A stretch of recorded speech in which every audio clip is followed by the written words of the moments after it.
está grabando. Bueno, para la semana número 5, en sí, el tema es de citoplasma, citoesqueleto y organelas fibrilares. Más que todo, cuando hablamos de citoplasma, citoesqueleto y todo eso, ay, tienen que saber que en este caso hay una teoría celular y me preguntaron por chat la semana pasada, si no me equivoco, o hace 2 semanas, sobre qué es la teoría celular moderna y la antigua. En este caso, ustedes saben que la teoría celular se puede entender desde el punto de vista estructural, funcional y genético.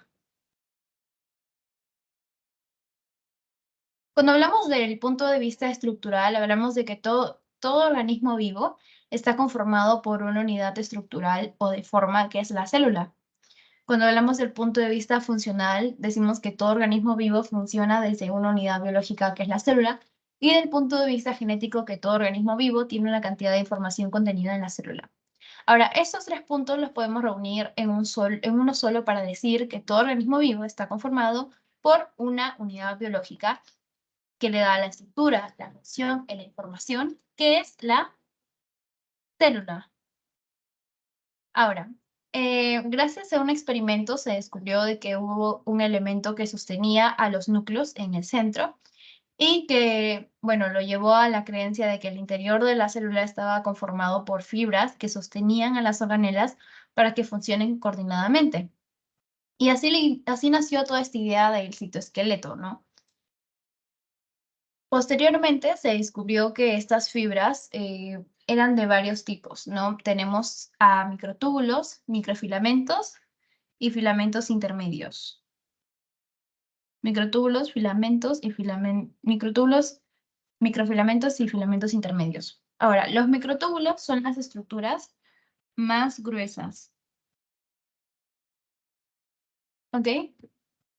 Los microfilamentos tienen apariencia de alguna especie de fideos cruzados que están debajo de la membrana, y los filamentos intermedios se encargan de la unión. ¿Ok?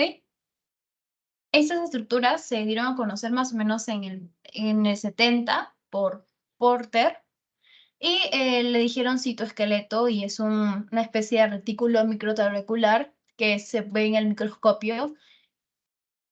Y bueno, es un retículo que tiene finas trabéculas que se encarga más que todo de sostener las organelas citoplasmáticas, que son mitocondrias, retículo endoplasmático, ribosomas. Y bueno, es un retículo de finas trabéculas porque las fibras que están dentro de la célula están a manera de res y son muy delgadas, y así atraviesan a la célula. Ahora, como es una estructura dinámica, cambia constantemente, ¿no? Y responde a los cambios de la célula y los cambios también de la función de la célula, los cambios fisiológicos.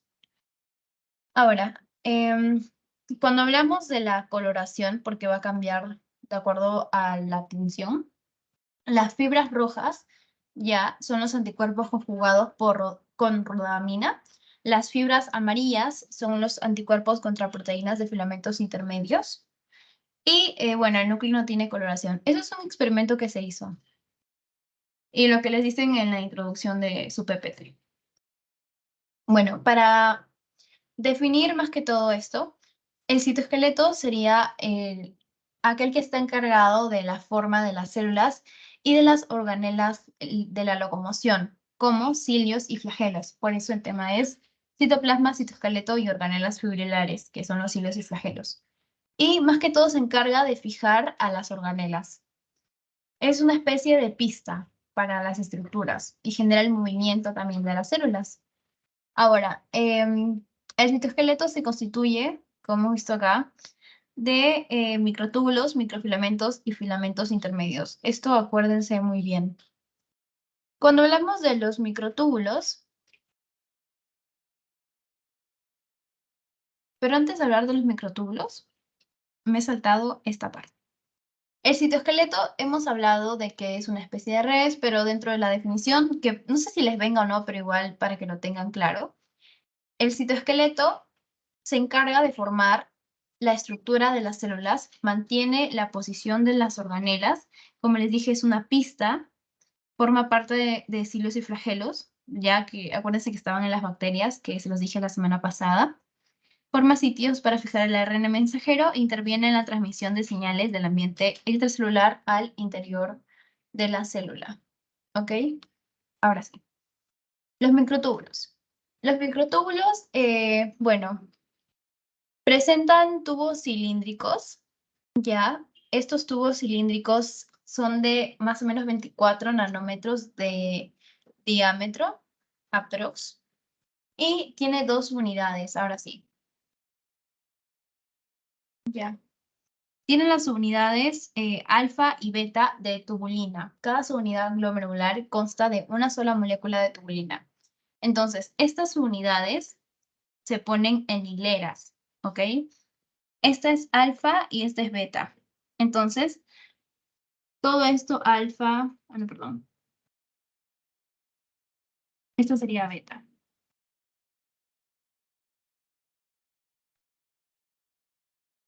Ay, no sé, no importa. Beta, alfa, y así sucesivamente. Entonces, estas unidades se ponen en hileras y cuando forman una hilera es el protofilamento, ¿ok?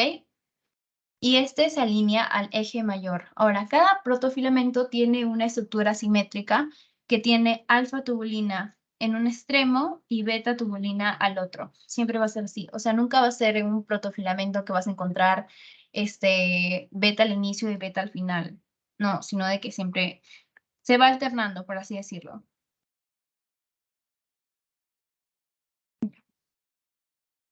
Entonces, estos son importantes porque forman el uso acromático, ¿ok? Y como les dije, en los protofilamentos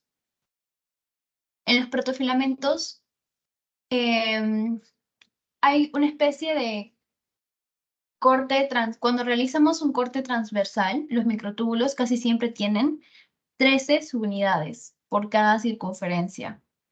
Y ahora, cuando tenga acá, o sea, cada protofilamento forma todos los microtúbulos, ¿ok? El microtúbulo está formado por varios protofilamentos y el diámetro es de 5 nanómetros, o sea, el que está la rayita que está al medio. Y así. Ahora, ¿para qué son importantes estas funciones? Bueno, estos microtúbulos, por sus funciones, porque son una especie de andamio para la forma celular y, como les digo, son como pistas más que todo. Pistas o carreteras para que se muevan las organelas y las vesículas. Ahora, como les dije, más que todo es el uso acromático. Esa es su importancia. Forman las fibras del uso cromático para separar los cromosomas durante la mitosis. Y eso sí siempre viene. Y se ponen en forma geométrica dentro de flagelos y cilios para la locomoción. Ahora, también tienen la función más o menos, no es función, pero cuando hablamos del ensamblaje, el ensamblaje de estos microtúbulos es dependiente. Ensamblaje dependiente de GTP. ¿Por qué es importante esto? Porque, como pueden ver acá, gracias al GTP se van uniendo más allá. Algo que les quería decir era que estos protofilamentos no son constantes. No es que nuestro microtúbulo tenga más o menos, cada protofilamento sea de 24 nanómetros de largo siempre. O sea, no es así, siempre va cambiando, ¿ok? Y esto es gracias al GTP. El GTP es como decir el ATP, ¿ok? Pero en vez de adenosín trifosfato es guanosin trifosfato. Y gracias a esto vienen acá estas unidades, alfa, beta, tubulina, y se van uniendo. Se adicionan al extremo de crecimiento. ¿Esto qué quiere decir? Que primero el alfa y beta tubulina se van a ensamblar a un protofilamento, ¿ok? se va ensamblando a este protofilamento. Y este protofilamento se va a ir ensamblando. Como lo pueden ver acá, se ensamblan al protofilamento y se va a ensamblar a la pared. Ahora, y conforme viene más y más ATP, se va a ir expandiendo este microtúbulo. ¿Y por qué es importante? Por las neuronas, ¿ok? Bueno, no lo puse acá, pero cuando hablamos de las neuronas, ya en una neurona normal, estos microtúbulos, la proteína tau se va a unir para estabilizar a los microtúbulos. Pero en una neurona enferma, ¿qué va a pasar? Que ya no hay esta unión de proteína tau que hace que se unan los microtúbulos. Entonces, como no hay esta proteína tau, simplemente los microtúbulos van a estar defectuosos, o sea, no va a poder tener esa consistencia que la neurona necesita para poder transportarse y hacer sinapsis, sino que simplemente la neurona va a tener que eventualmente hacer apoptosis, va a tener que morir porque no funciona bien. Y bueno, eso más que todo se da en personas que tienen enfermedades como Alzheimer, Parkinson y así, sus neuronas, los microtúbulos se van enfermando. Ok, acuérdense. Proteína tau, así como suena. Y este microtúbulo tiene dos extremos que son diferentes, como lo pueden ver acá. Tenemos un extremo positivo y un extremo negativo. Ahora, esta polaridad es importante para el ensamblaje porque nos dice más o menos a qué lado va a crecer, ¿no? Acá vemos que crece hacia el lado positivo. Para ese lado crece. Y luego de esto, para ver a las proteínas que están relacionadas a los microtúbulos. Dentro de las proteínas relacionadas a los microtúbulos están en el tejido cerebral, ¿ya? Y es la proteína relacionada al microtúbulo 4, la PRM4, que está en más células. Ahora, y estas tienen una porción globular o cabeza que se fija del lado del microtúbulo y una porción filamentosa o cola, ya que se extiende hacia afuera a partir de la superficie del microtúbulo.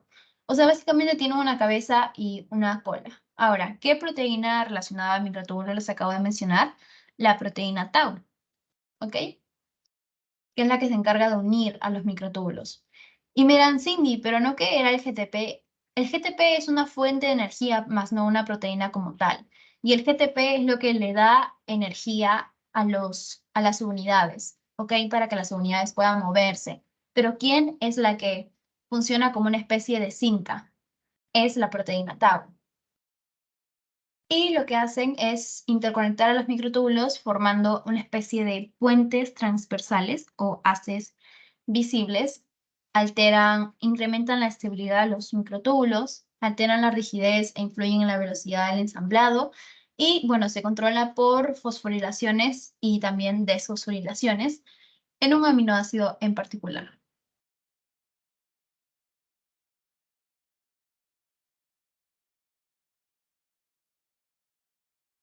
Ahora, dentro de los motores moleculares, son proteínas básicamente que operan en coordinación con el citoesqueleto y son transductores mecánico-químicos que convierten la energía química, el ATP, en energía mecánica para desplazar a las células, para desplazar a las cargas celulares que están fijas al motor.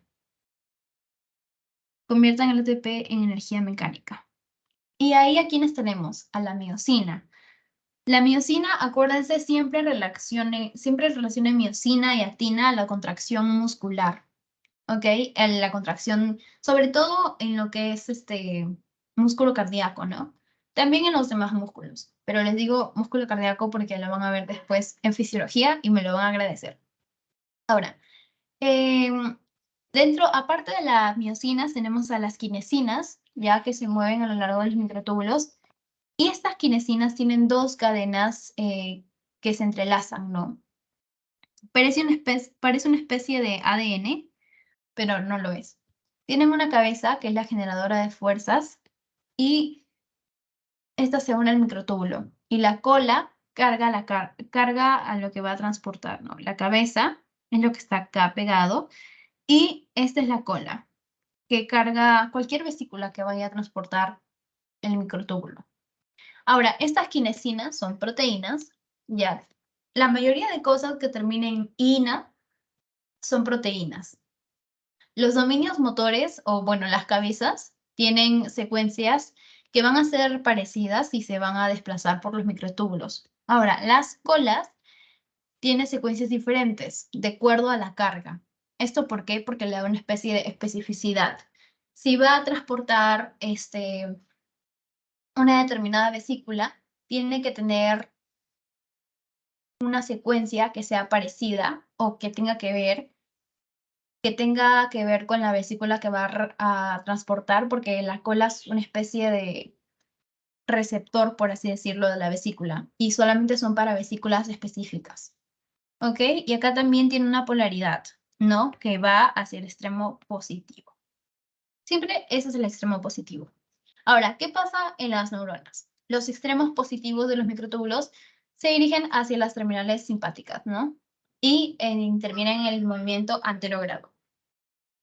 Ahora, cuando hablamos de las dineínas son responsables del movimiento de cilios y flagelos. ¿Ok? Y es una proteína que es más grande, se mueve ya no es el extremo más, sino hacia el extremo menos, del microtúbulo. Y es un movimiento retrógrado. El otro es anterógrado.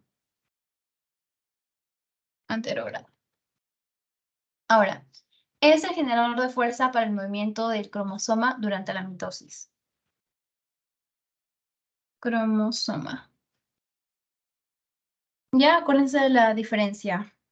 Kinesina, negativo, positivo, y dineína, positivo, negativo. ¿Ok? La kinesina, la dineína, perdón, tiene cargas pesadas porque es más fuerte, es más pesado. La kinesina, perdón, tiene cargas más ligeras y la dineína tiene cargas más pesadas. Ahora, este transporte, tanto retrógrado como anterógrado, de las kinesinas y las dineínas, ambos se realizan en las neuronas, ¿ok? Y es que este transporte se realiza de manera correcta que ayuda a que las neuronas funcionen correctamente, ¿no? Que puedan hacer sinapsis. Ahora, ya hemos visto microtúbulos, ahora sigue microfilamentos y luego filamentos intermedios. Dentro de los microfilamentos son finas fibras proteicas, igual, y están en varias células debajo de la membrana. Se componen de actina, de lactina. Acuérdense que miosina era el motor molecular. Miosina era de microtúbulos. Microtúbulos, miosina. ¿Ya? Y microfilamentos, actina. Entonces, para la contracción muscular, tú necesitas microfilamentos y microtúbulos. Relaciónenlo así. La actina, la estabilidad de la actina está relacionada más que todo por el ATP y los iones de calcio. ATP más calcio.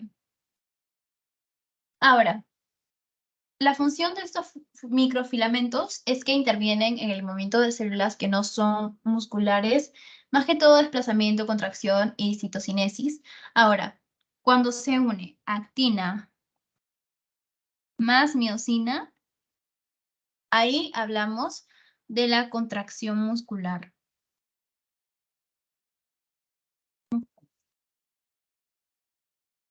¿Ok? La actina es una de las proteínas más abundantes del músculo.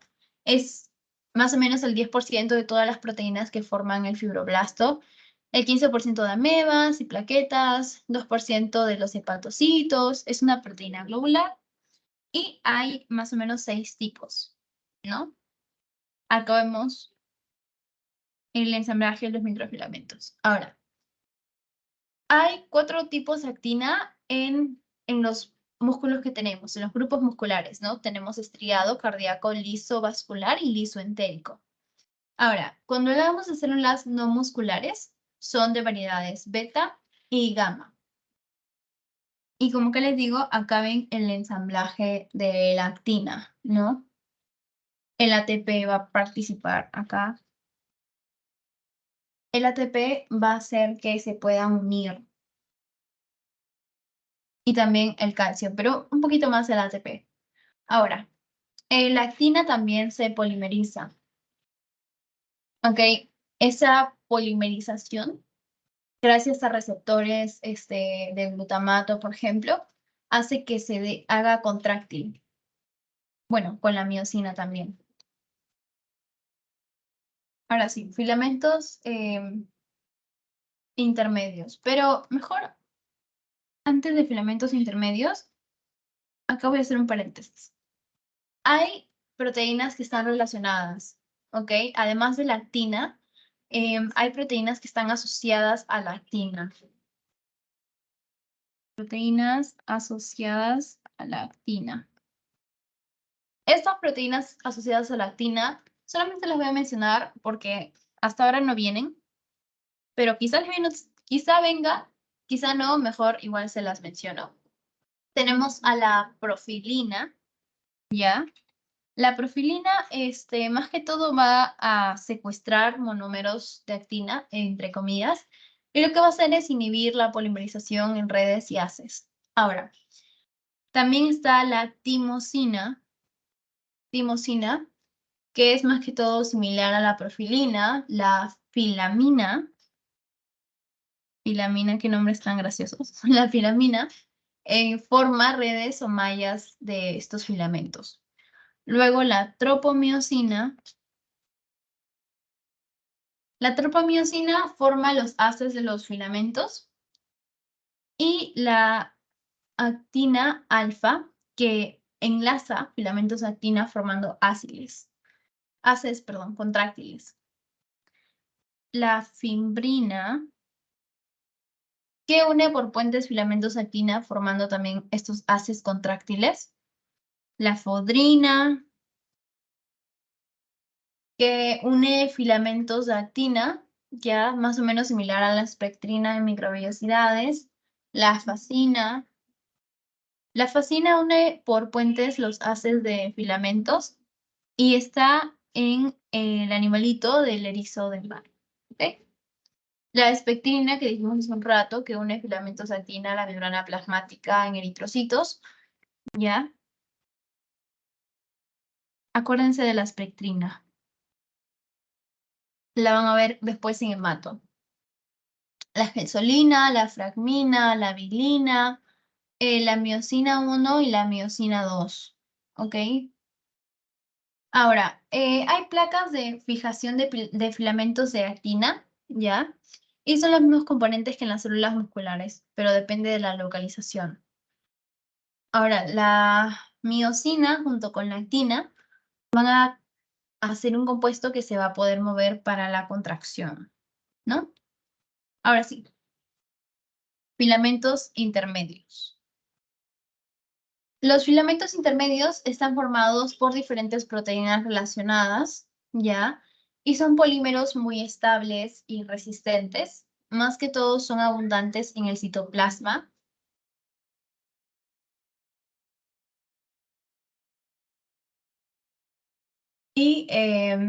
Pero este citoplasma está en células que son sometidas a fuertes tensiones mecánicas.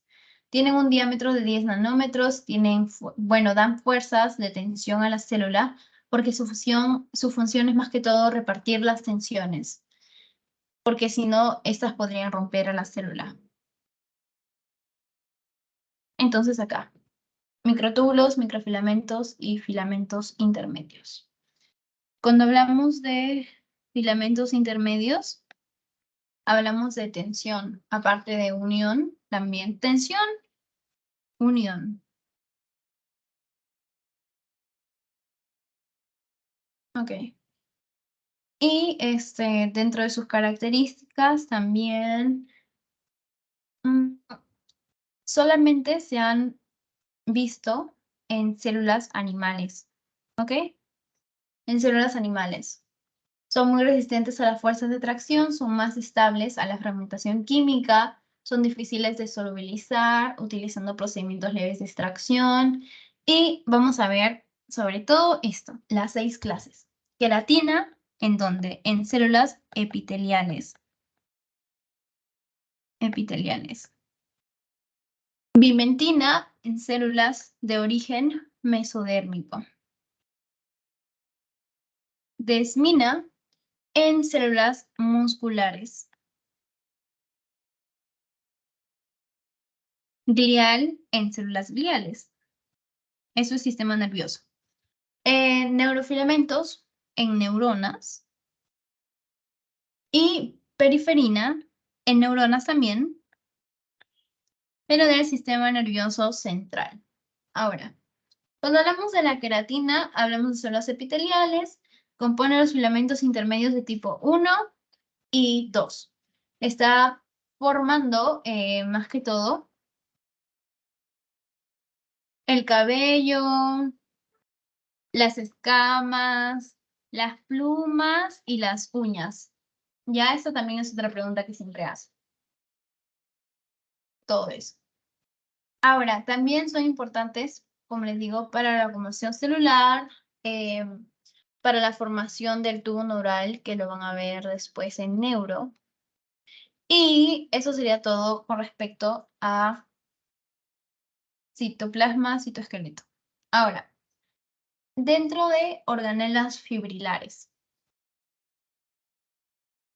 Los microtúbulos, como les dije, del epitelio, las neuronas, ¿dónde están microtúbulos? Microtúbulos, ya. Los microtúbulos del epitelio y las neuronas funcionan en soporte y transporte, ¿ya? Forman el uso mitótico para la segregación cromosómica. Uso mitótico o uso cromático. Ahora, eso de los microtúbulos, de los microfilamentos, son un soporte estructural tanto para la célula como para la neurona, lo que les dije de la queratina y tal. Los microfilamentos, los microfilamentos van a soportar las microvellosidades y son parte integral de la maquinaria, ¿no? Más que todo hablamos del alargamiento neuronal y división celular. Es importante que tengan estas diferencias porque ahí sí los pueden agarrar en alguna pregunta. Ahora,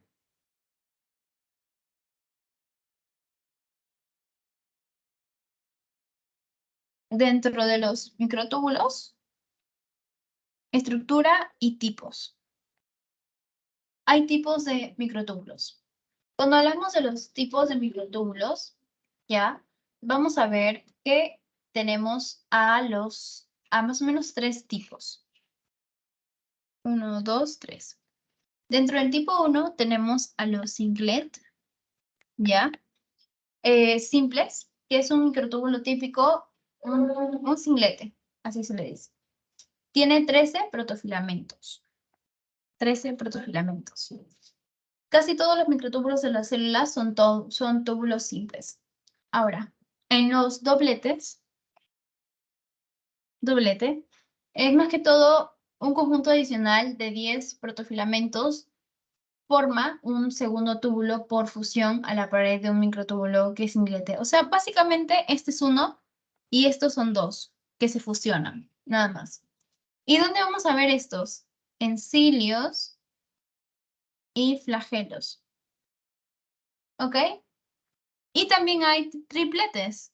Obvio que sí. Y se van a unir.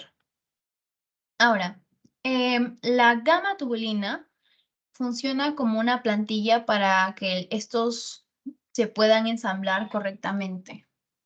¿Ok? Está acá.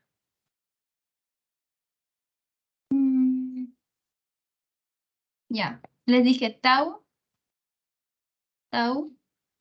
y gamma tubulina. Estos dos son muy importantes. Ahora, La gama tubulina es parte del material pericentrolar que orienta los microtúbulos y su estructura es en forma de anillo.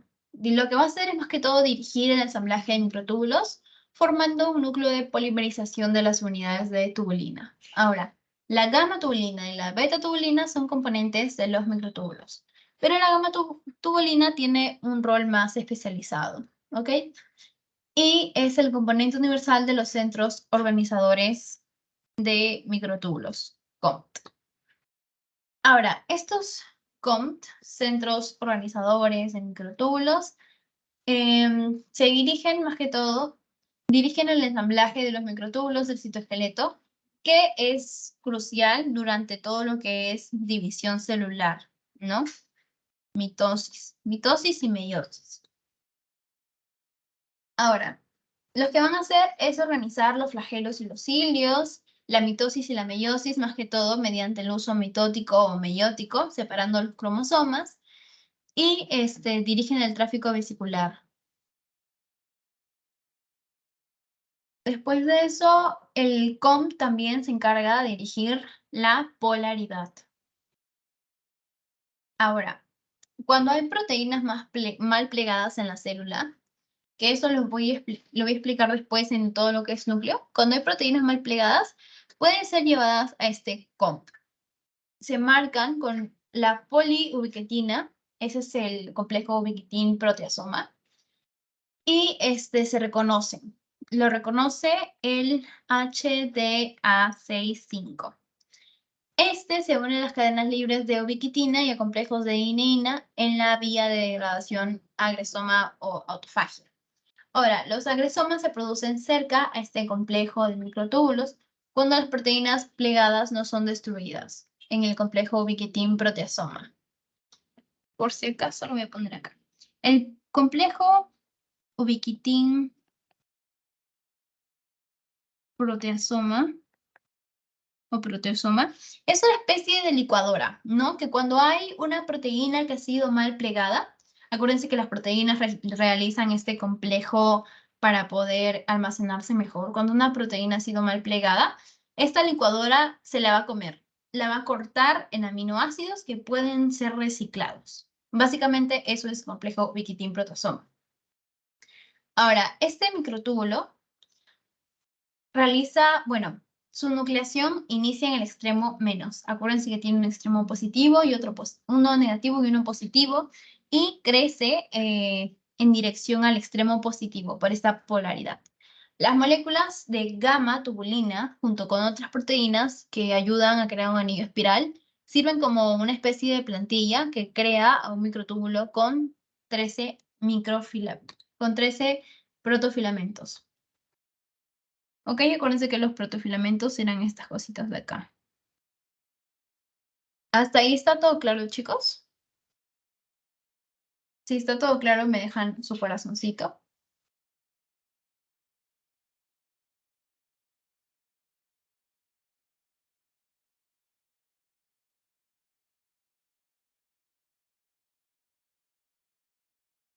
Ok. Entonces, sigo. Porque esta parte es muy importante. Sobre todo lo que yo quiero que se lleven de esta asesoría, chicos, es dividir, o sea, saber la diferencia entre qué son cada uno. ¿Dónde está? Acá. Entre qué es microtúbulo, qué es filamentos intermedios, qué es microfilamentos. Porque eso es lo que les va a servir para más adelante. No solo para el examen, sino después lo van a ver en fisiología, créanme que sí. Entonces, tenemos este complejo COMT, ¿ya? Este complejo COMT varía en su morfología, ¿ok? Todos estos COMT dependen de la gamma tubulina que les había mencionado, ¿ok? Para la nucleación de los microtúbulos.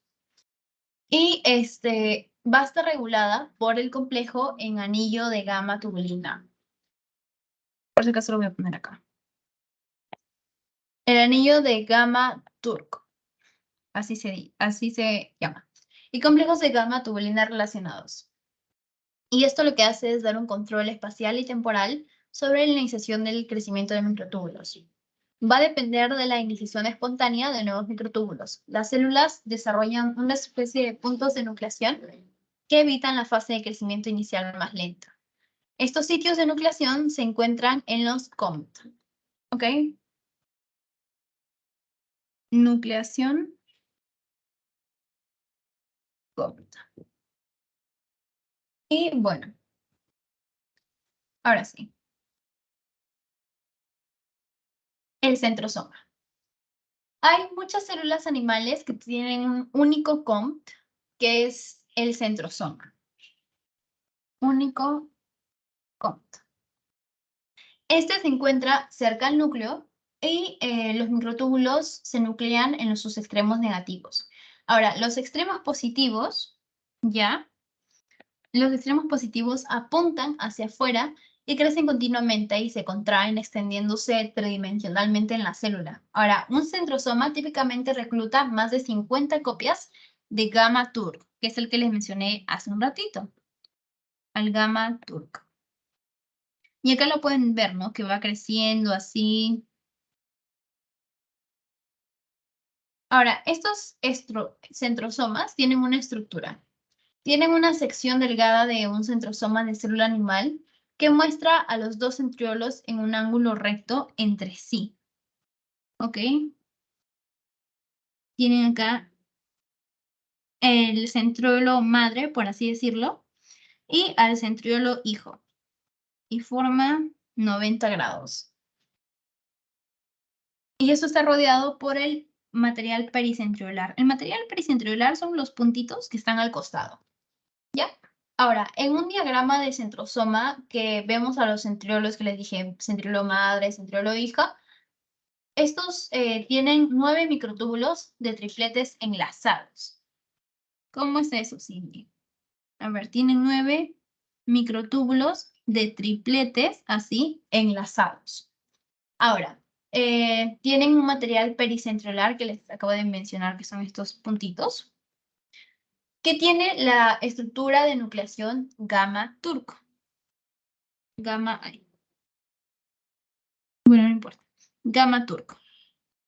Ahora, el centriolo de la madre es distinto al centriolo hijo, ya que este tiene unos apéndices distales o esferas azules, que son estos de acá. Apéndices distales. Y hay apéndices subdistales también. ¿Cuál es la diferencia, Cindy? La posición, básicamente. Los apéndices distales están prácticamente en los extremos y los subdistales están en el medio, por así decirlo. No están tan al extremo. Ahora, vamos a ver. La centriolo hija es el centriolo hijo es templado por una estructura simétrica de carrocería que es 9 veces más. Y también del material pericentriolar es más que todo proteínas que se reúnen alrededor de los centriolos, ¿ya? Proteínas así chiquititas. Algunas de las proteínas pericentriolares están dispuestas en una estructura reticular tridimensional. ¿Y cómo vemos esto? Porque esto obviamente es muy, muy, muy, muy, muy chiquitito. Si la célula es chiquitita, imagínense estas proteínas. O sea, es una microscopía que tiene una resolución bien amplia. Y ahí podemos ver que el material pericentriolar tiene una simetría, ¿ok? Que se conserva en todas las especies, ¿no? Es simétrico. En células animales, los microtúbulos, más que todo, están nucleados por el centrosoma, ya que contiene el centrosoma, tiene, como han visto, dos centriolos, un centriolo madre, un centriolo hijo, ¿ya? Y estos centriolos, no sé si se han dado cuenta, pero tienen una forma de barril, ¿no? Más o menos. Y tienen el material pericentriolar y este tiene alta densidad electrónica. Ahora, hay un complejo, el complejo en anillo de la tubulina gamma, bueno, de los gamma turcs, y es parte del material pericentriolar, ¿ok? Material pericentriolar gamma turco. que participa también en la nucleación de los microtúbulos. Nucleación. ¿Ok? Y bueno, el centríolo madre tiene un apéndice distal y subdistal, y el centríolo hijo, como se han dado cuenta, no tiene esos apéndices. Simplemente está rodeado por el material pericentriolar. Y el centrosoma, como les dije, es el único, el principal, en células animales. Es el único en células animales. ¿Ok? Ahora, bueno, dentro de los centriolos, para ver estos dos centriolos, los centriolos, bueno, más que todo se usan en células durante el ciclo celular, ya, mitosis, acuérdense de eso. Y cuando hablamos de su cuerpo basal, ya, bueno, acá no aparece, pero es cuando está la célula en reposo, y ahí puede dar lugar a un flagelo o a un cirio.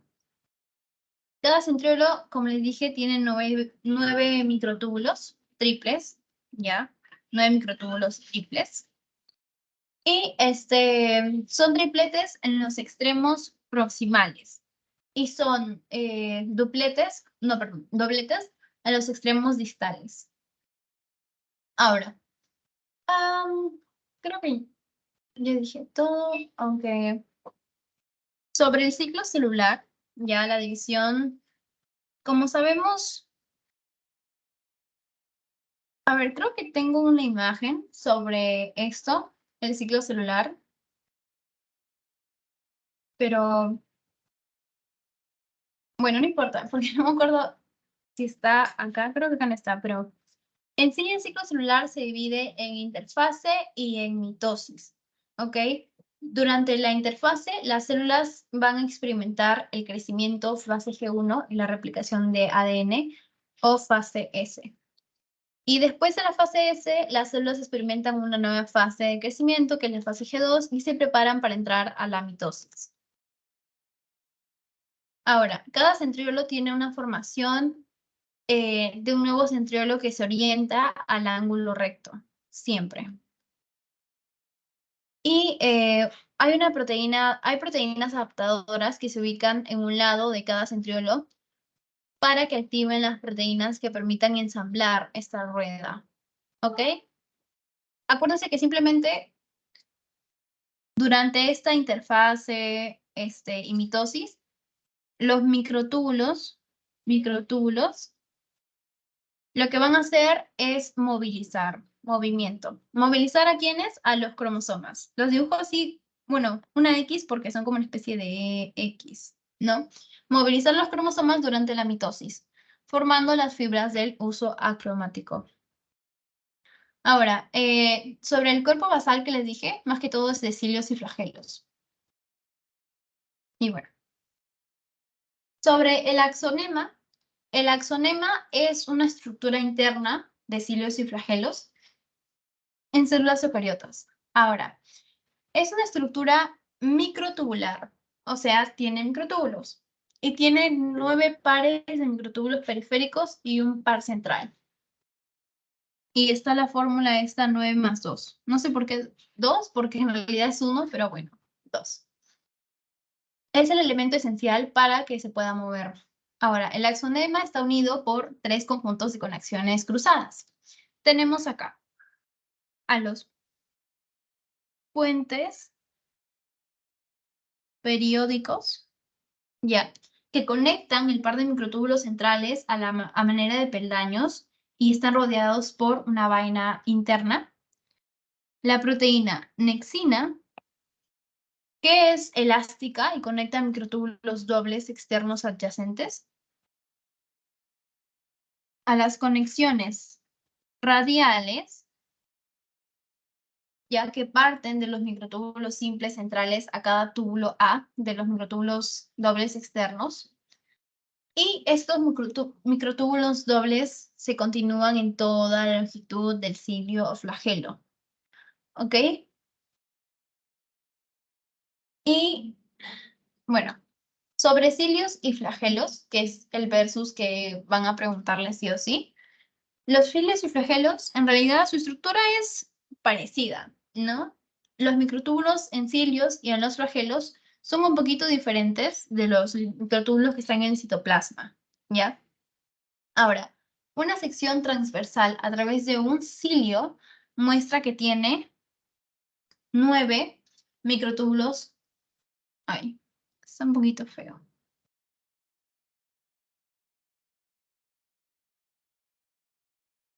Ahora sí. Muestra que tiene 9 microtúbulos dobles, ¿ya? Doblete. Ahora, tiene una matriz 9 más 2, que es lo que les dije hace un rato, que es característica de todos los cilios y flagelos. Ambos tienen esta matriz 9 más 2. Y dentro de las diferencias, pues los cilios tienen una apariencia capilar, por así decirlo. Son abundantes, ya son cortos y delgados. Depende, chicos. Esto siempre varía. Por eso en algunos es cortos, en otros es delgado, ¿no? Y 0.5 nanómetros. Siempre presentan la misma estructura, están no es en procariotas, están solo en eucariotas. Y lo que se encargan es de mover movimiento de fluidos sobre la superficie de la célula, impulsan un remo a células simples y en las células epiteliales, ya que recubren el tracto respiratorio, tienen 200 cilios más o menos para impulsar pues toda la mucosidad, ¿no? Ahora, dentro de los flagelos tienen una longitud de 150 micrómetros, entonces ven que son más largos. Su principal misión es desplazar a las células, son pocos, son más gruesos, pero su movimiento es diferente. No desplazan el líquido en una dirección, ya, sino en una dirección paralela al propio eje longitudinal. Están en células móviles como ciertos organismos unicelulares y gametos masculinos, o sea, están en espermatozoides. Esa es la diferencia con los cilios. Ahora, en el espermatozoide se originan ondas sucesivas de curvatura en la base que se propagan hacia la punta, ¿no? Acuérdense de que los espermatozoides tienen una especie de carrera por llegar al óvulo y necesitan ser rápidos. Por eso son más largos y más gruesos porque los espermatozoides, que es el ejemplo, bueno, el más emblemático, tienen más material genético, por así decirlo. O sea, a pesar de que la mitocondria, más o menos así es un espermatozoide. Disculpen mi dibujo súper feo. Acá tenemos a la mitocondria, acá tenemos al ADN. Entonces, cuando el espermatozoide entra al óvulo, solamente entra esta parte, pero igual, o sea, tiene tanto al ADN mitocondrial como al ADN en el núcleo, ¿no? Por eso es más grueso que el cilio. El cilio solamente se encarga de mover fluidos, ¿ya? Y bueno, esa sería la diferencia más que todo. ¿Alguna pregunta, chicos? ¿Algo que no hayan entendido? ¿Todo claro? Me dejan su corazoncito si está todo claro o si quieren que repita algo.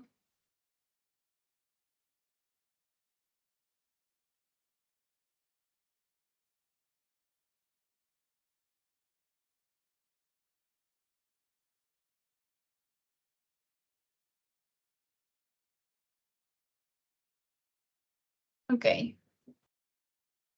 Entonces les voy a pasar su post-it.